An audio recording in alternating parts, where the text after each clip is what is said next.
네.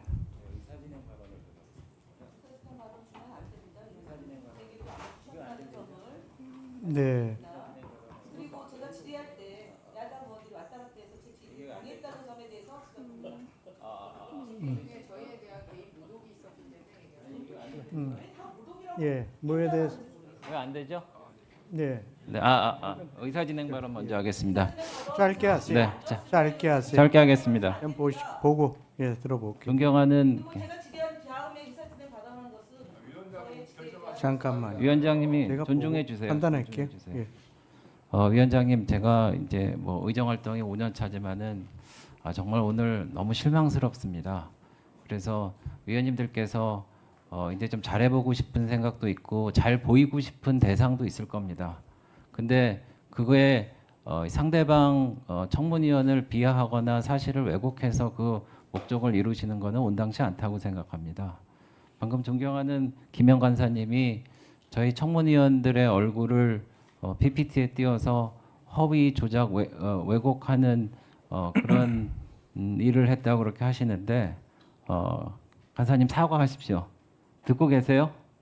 사과하십시오.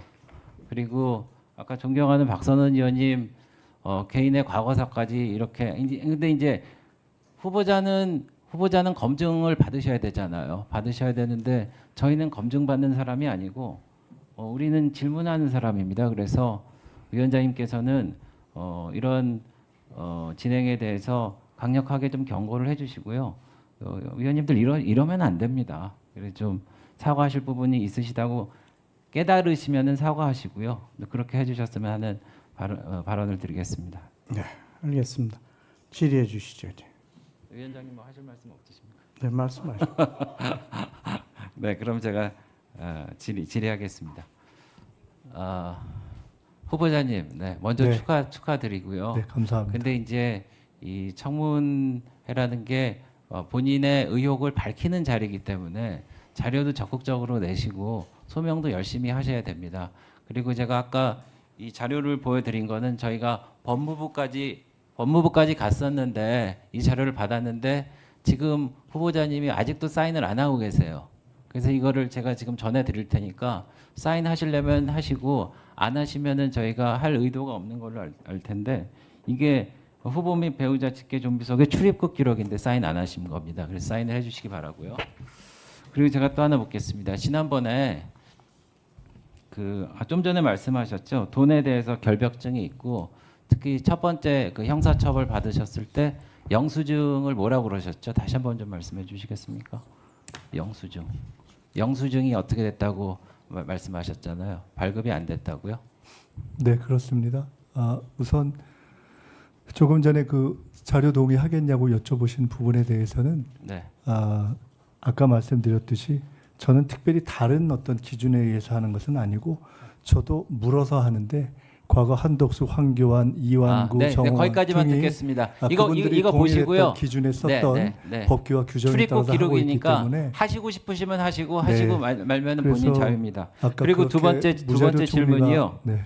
그리고 그러니까 말씀이 길어지시니까 영수증 관련해서 검찰에서 법적으로 문제 삼은 것은 이 후원금의 영수증을 발행하지 않았다는 것인데 중앙당에서 의당 처리하겠지 않은 생각한 실무자들이 중앙당에 확인하지 않은 것이 실수라면 실수였다. 그러나 영수증을 떼어주어야 한다는 것을 미리 알았다면은 시장 선거 캠프에서는 떼어주지 않을 이유가 없었던 일이었다. 이렇게 쓰셨는데 이거 본인이 쓰신 건데 네, 맞습니까? 사실입니다. 사실입니까? 그럼 제가 PPT를 좀 보겠습니다. 근데 판결문에는 이렇게 돼 있어요. 보십시오. 후보자는 정치 자금을 들고 온 기업 관계자, 당시 구조조정본부장과 영수장에 대해 이야기를 나눴는데 후보자가 구조조정본부장한테 영수증은 어떻게 해드리면 되겠습니까? 하고 본인이 물으셨어요. 그러니까 그쪽에서는 그룹에서 올해 법정 기부 한도가 낮춰서 영수증 처리가 곤란하다라는 정치자금법 위반하겠다는 대답까지 들으셨는데 그 후보자님 이 판결문에 반해서 말씀하셨는데 이거 위증입니다. 판결문에 반해서 말씀드리지 네. 않았습니다. 그러면은 제가 또 물어보겠어요.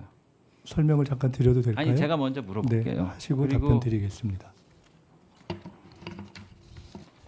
그리고 김민석 후보자님이 그 정치자금법 위반으로 처벌받은 사례가 또 있습니다.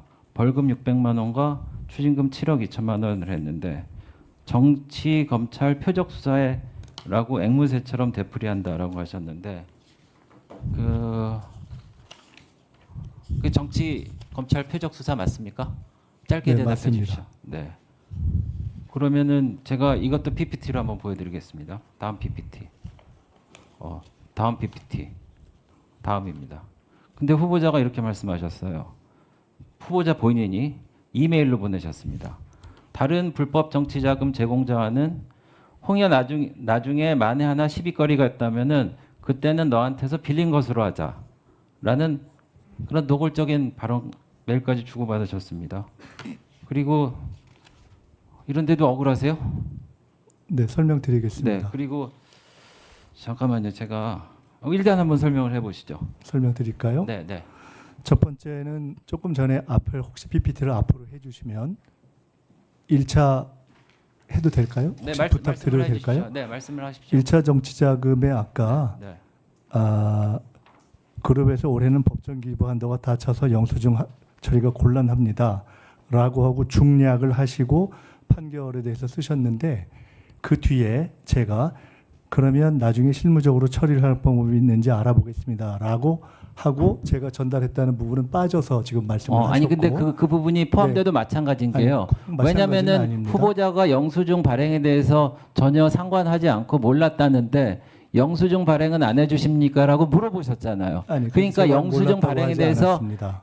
이제 알고 계셨다는 겁니다. 네, 그래서 알고 저는 있었기 때문에 거기까지 제가 알고 있었기 때문에 질문을 할 그것을 거고요. 실무자에게 전달한 것이고요. 나중에 또 질의하시면 두 번째 네네. 부분 답변을 드려야 네네, 될 것 같은데 말씀을 하십시오.